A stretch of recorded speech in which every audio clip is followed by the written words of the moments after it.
नमस्कार, प्रज्ञाज वर्ल्डमध्ये आपलं स्वागत आहे. सकाळी सकाळी हा चेहरा नाही पाहिला तर मग काय पाहिला, तर माझ्या दिवसाची सुरुवात झाली हा चेहरा बघून.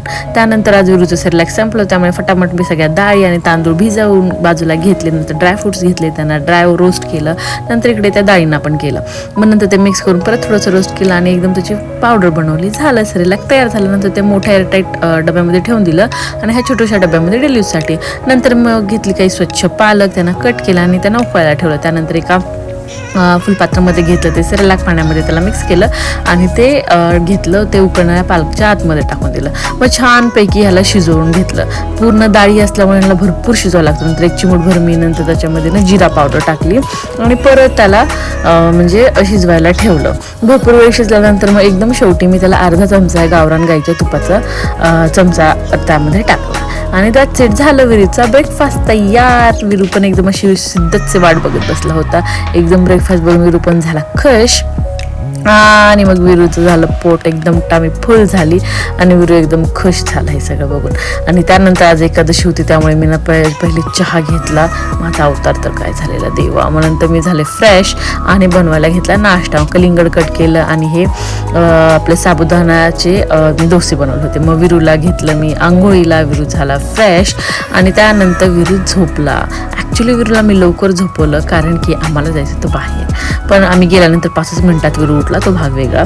सो विरू झोपला आणि आम्ही निघालो. आज मोठी एकादशी असल्यामुळे बाहेर खायचा काही प्रश्नच नव्हता. सो घरूनच टिफिन घेऊन आम्ही निघालो. मग एकदम माझी पायी असे हलवत नाचवत नाचवत आम्ही निघालो आणि आलो शॉपिंगसाठी. पहिले आम्हाला विरूसाठी शर्ट्स घ्यायचे होते. सो आम्हाला इतके मस्त शर्ट्स तिथे मिळत होते ना, आणि धीरज तर असे तुटून पडले होते ना की त्यांना वाटत होतं विरूसाठी काय घ्यावं आणि काय नाही. पण माझं असं होतं की पटकन विरूचं घ्यावं आणि जरा माझ्यासाठी बघावं. मग मी माझ्यासाठी काही खरेदी बघायला गेले. नंतर हे छानपैकी हा मला ब्लॅक असा फ्लावर्सवाला ड्रेस भेटला, मी डन केला. त्यानंतर मी काही आणखीन ड्रेसेस आणले, टॉप आणले चेक करायला. सो हा व्हाईटवाला पण मस्त मला आवडला, मग हा पण मी केला डन. सो त्यानंतर मी ही ब्ल्यूवाली जीन्स घेतली, पण मस्त बसली, हे केली डन. असं करत करत 3-4 ड्रेस डन केले. पर्स पण मी काय पाहिला, पण मला एवढ्या काही नाही आवडला. सो नंतर आमचा टाइम अप झाला आणि धीरज असं बिल बघत होते. त्यांना कळत नव्हतं की हा माणूस घड्या किती घालतो, बिल किती झाले.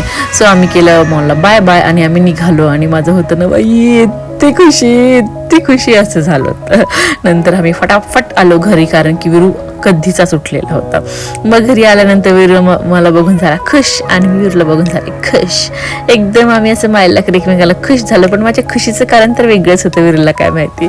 सो नंतर विरूला मी फिरवण्यासाठी डिरेक्टली अलीकडे नयनच्या घरी. आम्ही आहे त्या अवतारात असंच नयनच्या घरी आलो. नयन कारण शेजारीच राहते. मग घरी आल्यानंतर ही तारा आमची वाटच बघत बसली होती. मग विरू पण असा निवांत पडला होता ताराच्या घरी. आणि ही अशी नयन आमची बघा, हे कंगारू आणि त्याचं बाळ असं फिरत असतं. मग विरूचा झाला खाण्याचा टाईम. मग मी विरूला टिफिन घरूनच आणला होता. मग विरूनही खेळत खेळत जेवण केलं. नंतर तारा आणि विरू लॉंग ड्राईव्हसाठी त्यांच्या घरातच जीपमध्ये फिरत होते आणि दोघांनाही कळत नव्हतं की नेमकं करायचं काय होते काय. नंतर आलो आम्ही घरी आणि आता मला बाहेर एका कामासाठी जायचं होतं. मग मी पण एकदम नवीन हा टॉप घातला आणि आम्ही ते काम उरकून आलो या विठ्ठल मंदिरामध्ये. याच्या शेजारीच काम होतं. मग विठ्ठल मंदिरात आलं की विरूला विठ्ठल विठ्ठल विठ्ठल करायला की विरू पण एकदम विठ्ठल विठ्ठल विठ्ठल करत होता. विठ्ठल आणि रुक्मिणीला बघून एकदम मन प्रसन्न झालं आणि आम्ही थोडे 5-10 मिनिट विठ्ठल रुक्मिणीच्या मंदिरामध्ये थांबलो आणि ते छान वाटतं मला. हिंजवडीमधलंच मंदिर आहे, इथं आलं ना हा पंढरपूरला गेल्यासारखं वाटतं. मग विठोबा झाला आणि रस्त्यात थोडा पोटोबा केला. हे आईस्क्रीम विरूला दाखवत मी फिनिश करून टाकलं. वाव मस्त होतं. मग घरी आल्यानंतर ना आम्ही असा मावळत्या सूर्याला असं बघत बसलो होतो मी आणि विरूला पण छान ते असं ऑरेंज दिसत होतं आणि विरू त्याच्याकडे बघत पण होता. सो असंही छान आमच्या व्ह्यू येत होता आमच्या टेरेसवरनं. हे हिंजवडी फेज 1चं आहे. पूर्ण ह्या दिसतात ना हे टॉवर्स वगैरे या IT कंपनीत फेज 1च्या. सो आम्ही थोडंसं वरती फिरलो आणि परत झाली रात्री विरूच्या जेवणाची वेळ. विरूला जरा विठोबाची जास्तच आठवण येत होती, कारण की विठू परत रात्रीचं जेवण मंदिरातच करायचं म्हटला आणि विरूने मंदिरात बसूनच जेवण केलं, कारण तो त्याच्या हाय चेअरवर बसायला तयार नव्हता. मग नंतर आम्ही केला फराळ. मी बनवली होती, मला कोल्ड कॉफी, खिचडी आणि फ्राईज मागवले होते आणि हे उपवासच आहे बरं का. नंतर मी विरूला अंगाई गीत गायला आणि विरू झोपला. सो असं झाला आमचा दिवस. कसा तुम्हाला वाटला झाला आमचा दिवस तुम्हाला नक्की कळवा. काल नवीन असा तर सबस्क्राईब करा, लाईक करा, शेअर करा, कमेंट करा. तोपर्यंत गुड नाईट. भेटूयात आपण पुढच्या व्हिडिओमध्ये.